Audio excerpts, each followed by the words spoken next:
Я уже заебалась, Джалаб, честно. вызови кого хочешь. Я вызову. Вызови. Ты от меня только отвали и все, меня в покое оставь. Раз мен Джалаб. кемпірмін, раз мен кемпір жалап. Самое ужасное то, что он до этого делал со мной, как он надо мной издевался, все эти грязные слова, он поливал меня грязными словами. Каждый скандал, каждый ұрыс-керіс болған кезде мені бұрышқа отырғызып алып, синяк қалмайтын, көрінбейтін жерлерге басымды стенкаға ұрады, басымды соғады, басымнан кулакпен ұрады, оның барлығы, например, да. Көрінбейтін жерлерге кулакпен шашымды жұлады, например, да. Бетке тиіспейді, бетте синяк қалады, аяқтарға көрінетін ақ жер. Әйеліңіз бар ғой, иә? Айына косметикаға қанша ақша құртасыз? Негізі мен әйелім өте сұлу, косметиканы көп қолданбайды, бетін сүртіп алсаң қазір. Тура сондай, мен косметикаға қатты жақын саламын. Аллаға қызық.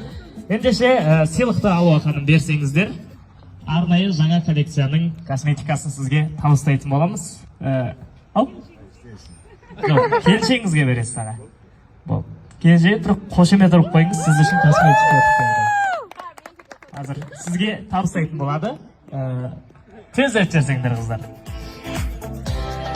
Қой бастар алысқа косметику Ливора, Зухамен, Ақботаның... Қошеметтеріңіз! С кого брать пример деген сияқты, потому что мы всегда друг у друга учимся чему-то новому, интересному. Сондықтан осы бастама ең бастысы өздеріне берекелі болсын деген сияқты, Алла тағала өзі қолдасын. Өте қатты қуаныштымын, вы заслуживаете самого лучшего и прекрасного. Ал қайырлы күн баршаңызға. Өзіміздің жеке Ақбота екеуміздің брендімізді сіздерге таныстырғалы тұрмыз. Енді бұл брендтің жасалуына әрине біршама уақыт кетті. Ойлар келді біздің Ақбота екеуміздің басымызға, не жасасақ екен деген сияқты. Менің бетімде енді проблема болған, білесіздер барлықтарыңыз. Қаншама косметологқа да бардым, қаншама уходтарды да жасадым, иә. Содан кейін ойлай келе бізде әйелдер қауымы өте көп, сондықтан уходовый косметика шығарайық деп ойладық.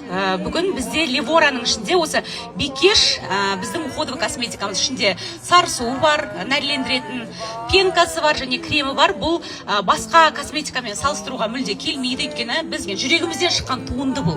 Өте жақсы көріп, махаббатпен жасалды, жарты жыл бойы бірнеше рет біз тексерістен өткізіп, қаншама еңбектеніп шығарған брендіміз бүгінгі күні тұсаукесері Ливора брендін қарсы алыңыздар.